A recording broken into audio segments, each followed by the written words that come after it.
It's not our truck, but I broke it, so we're fixing it. Let's get to it.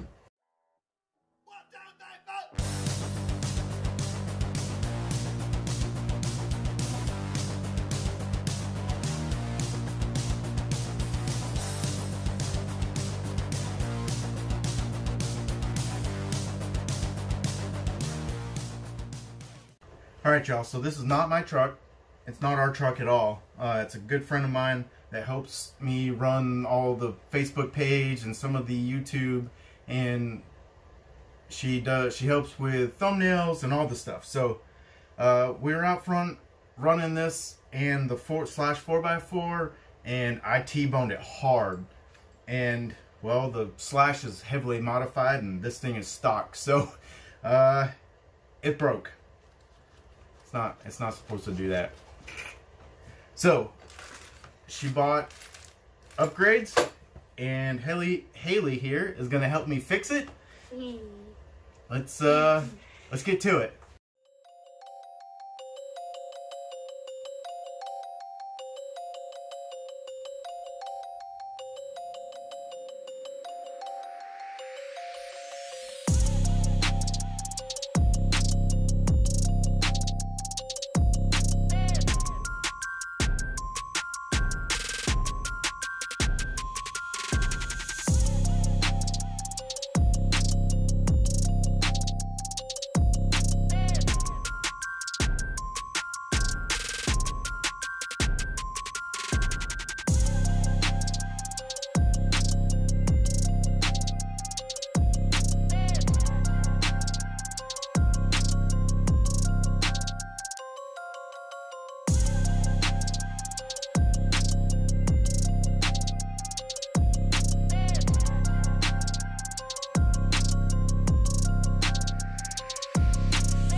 All right, so now this Redcat Racing Volcano EPX is all upgraded as far as steering knuckles and hubs. So hopefully next time those won't break again. Also, hopefully we don't T-bone her again, but you know. It has really good suspension. It is pretty good. Watch out. Watch. Yeah. So this was a pretty good price from what I remember my friend was saying. And it came with a battery charger. Show them how to. I'm showing them. Stop telling me how to do my job, girly. Jeez Louise. Sorry. So it came with a 2000 milliamp battery and a charger. It's a NIM battery, a controller, the body clips, and it's pretty quick. It's a nice little rig. So we're not sponsored or anything, but just something else that, you know, we've experienced, and it's pretty easy to work with. The only thing I really don't like is the stock hardware is Phillips head, and it's like a weird size Phillips head, so that's something to consider. Maybe I'll upgrade the hardware for her. I don't know. We'll look at it. But yeah, I think that's about it for this video. She's clearly over it. Bye. All right. Remember, please check out our links. Give us a big old thumbs up and subscribe. And thanks, y'all.